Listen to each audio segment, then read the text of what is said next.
소들의 울음소리가 우렁찬 경남 김해의 한 축사. 이곳에 오늘의 주인공 권태현 대표가 있습니다.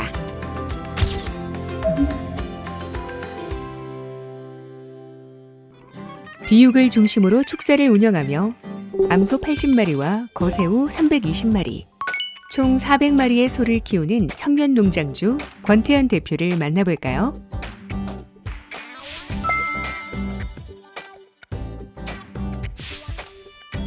원플러스 등급 이상 출연율 77.4%, B등급 이상 출연율은 무려 91.7%,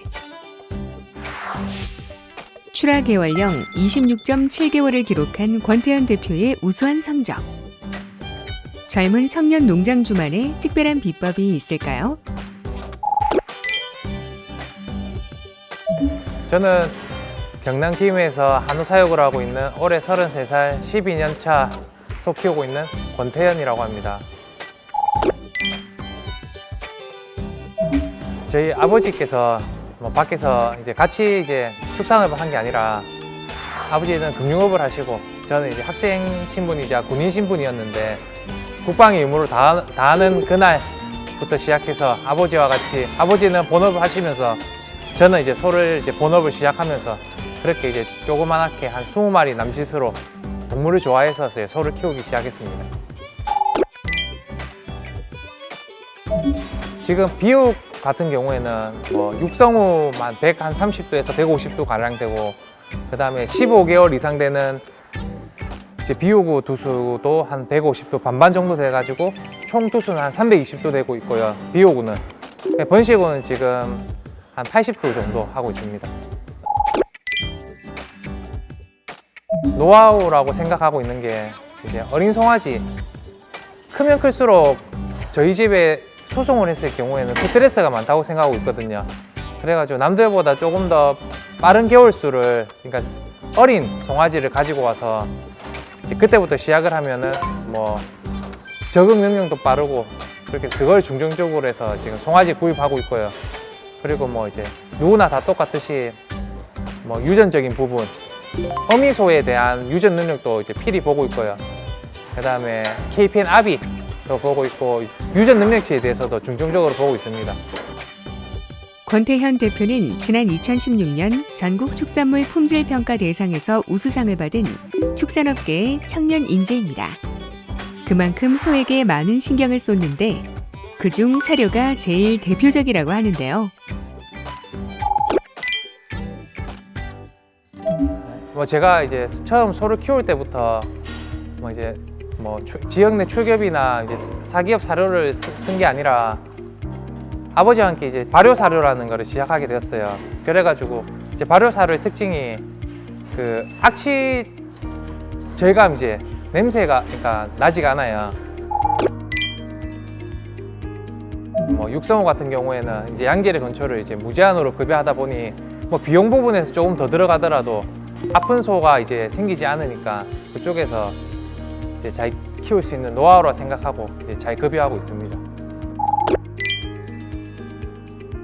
비육 같은 경우에는 회전율이 참 중요합니다. 그래서 저 같은 경우에는 한 보통 26개월에서 29개월 사이를 틈을 두고 소의 크는 양을 보고 출하를 하고 있는데, 지금은 조기 출하를 하고 있습니다. 지금 평균적으로 20시계 이하로 생각하고 출하를 하고 있습니다. 저는 넓은 운동장에서 처음에 입식한 형이 되는 송아지가 있으면은 그 밑에 따르는 동생도 있듯이 다 같이 활동할 수 있게 넓은 운동장을 통해서, 그러니까 조금 위축되는 어린 소에 대해서도 빨리 적응할 수 있도록 환경을 만들어주고 있습니다. 축산업 경력 12년. 남들에 비해선 어린 연차지만 젊은 나이만큼 많은 도전과 실패, 그리고 성공의 경험들이 만들어낸 지금의 모습. 어떤 과정들이 있었을까요?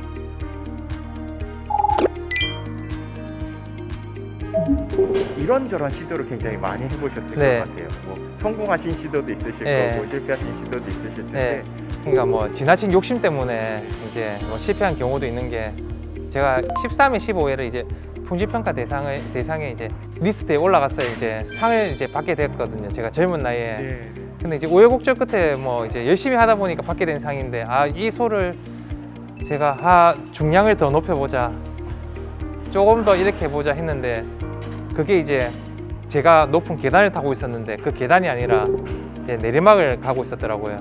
다시 또 지금은 그 자리에 잘 돌아와 있습니다. 제가 이제 그 사료를 만들 때 적정 하루에 먹는 톤수가 있어요. 네. 하루에 5톤을 먹게 되면은 뭐 하루에 보통 소를 마리수로 계산하니까 보통 한 13kg에서 14kg 정도 먹게 돼 있거든요. 네. 그래갖고 아침에는 이렇게 이제 무제한 급여처럼 사료를 급여하더라도 또 제가 점심 때 오후에 되면은 모자란 부분에 대해서 삽으로 이동시켜주고 해가지고 자기들이 원하는 만큼 충족을 시켜주고 있습니다. 네. 송아지 고르는 노하우가 있으실 텐데 네, 육종가도 보고 뭐 혈통도 보고 이렇게 하긴 하지만 네, 또 이렇게 외형이라든가 네. 소 모양을 보고도 보시는 네. 어떤 기준이 있으실 것 같은데 네. 혹시 그런 노하우가 있으시면 좀 공유를 해주셨으면 네. 감사하겠습니다. 제가 중점적으로 보고 있는 게 이제 뭐 관절이라든지 발굽을 많이 보고 있어요. 그러니까 태어날 때부터 태생이 이제 발굽이 좋고 관절이 좋은 애들은 자기 몸을 잘 유지를 하더라고요. 비육이라는 게 이제 소가 이제 점점 커지니까 뭐 조금이라도 자기 몸에 부하를 받게 되면은 이제 체중에 대한 무게를 견디지 못하면 어디가 아프거나 아니면은 자기가 사료 섭취를 더 하고 싶어도 못하는 경우가 생기더라고요. 그래갖고 저는 이제 송아지 때부터 특출나게 발굽이 뭐 이렇게 뒤로 접히든지 그런 것보다는 빳빳하게 서 있는 이렇게 이제 그런 애를 이제 주로 위주로 이제 보고 있고, 이제 소가 크고 뭐 작고 그렇게는 신경을 쓰진 않습니다. 비육 중심을 고수했지만 번식후까지 도전하며 축산업계의 블루칩을 꿈꾸는 청년 축산농 권태현 대표. 직접 발효 사료를 만들고 비용 부담이 들더라도 무제한 급여를 고집할 만큼 소에 대한 지극정성이 대단합니다. 지금 이 이기까지 많은 도전과 실패를 경험한 권태현 대표의 인생에서 소는 어떤 존재일까요? 제가 소를 키움으로써 제 명함을 얻듯이 소도 제 명함이라 생각하고 있습니다. 명함과도 똑같은 존재라고 생각하고 있습니다.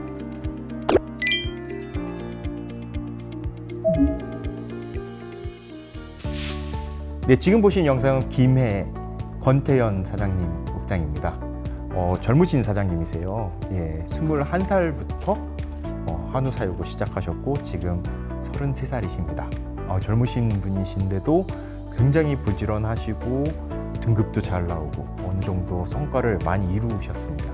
네, 아주 열정을 가지신 젊으신 분이신데 송아지를 가져올 때 우리가 보통 송아지를 사러 가서 막 500만 원 넘는 거 버들버들한 거 이런 거를 안 사시고 좀 더 어린 거 수송 스트레스를 최소화하고 그다음에 가지고 와서 자기네 집에서 거세우로서의 그 준비를 하시는 게 굉장히 지혜로운 것 같아요.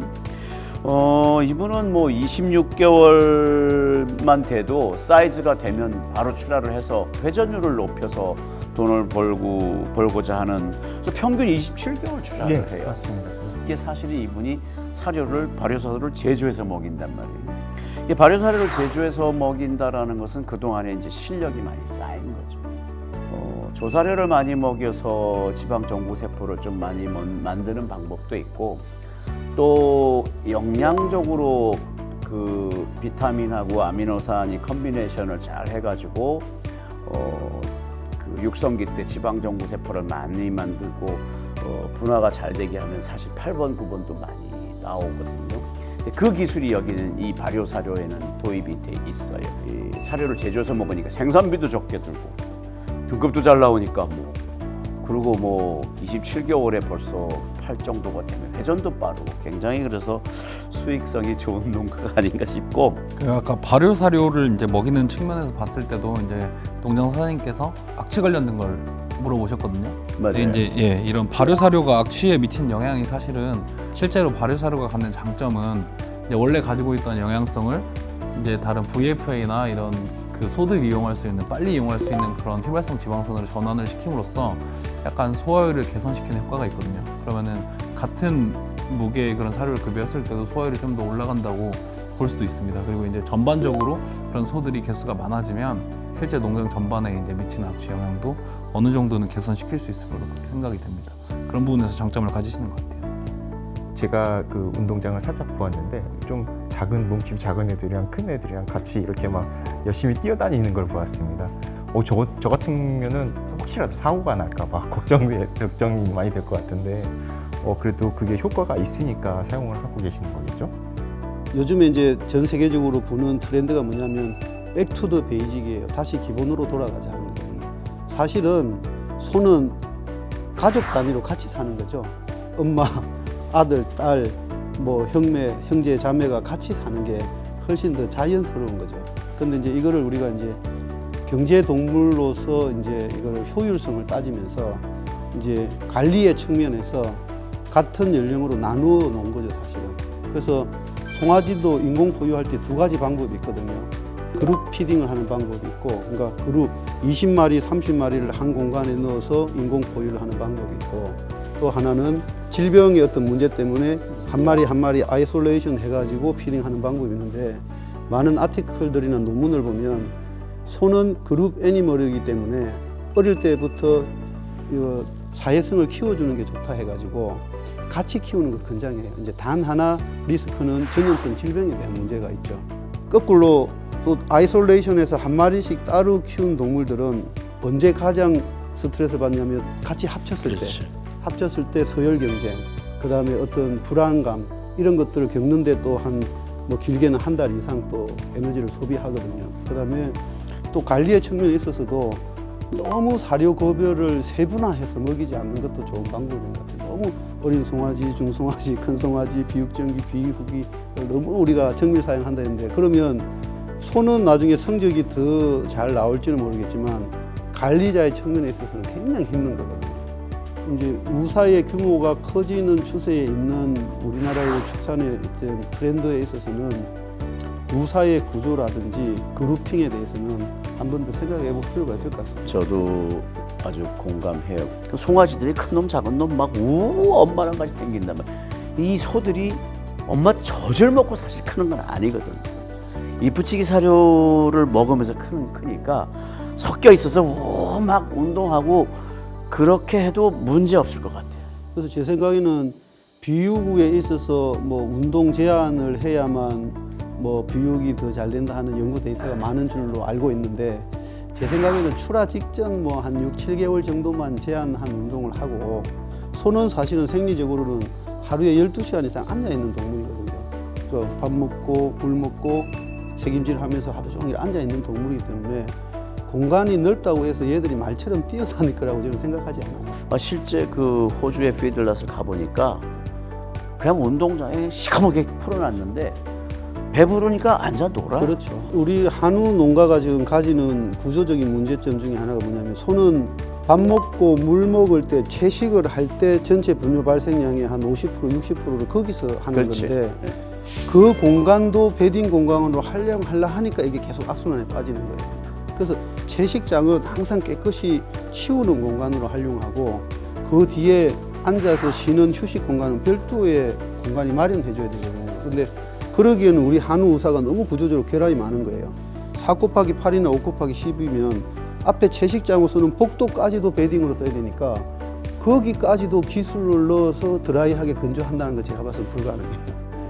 거기는 복도로서의 기능, 그러니까 항상 신선한 똥은 빨리빨리 똥장으로 걷어내는 공간을 쓰고, 뒤에 그만 기존에 있던 4 곱하기 8이나 5 곱하기 10의 공간은 별도의 베딩 공간을 해놓고, 그 다음에 그룹의 사이즈도 지금 4두나 5두 하는 거를 20두, 30두, 50두까지 가면서 문짝을 전부 다 없애고, 그런 식으로 하면 좀 많은 부분이 지금 우리가 지속 가능한 한우를 하는 데 있어서 많은 부분을 해소할 수 있을 것 같아요. 우리 한번 챌린지 해봐야 될 것 같아요.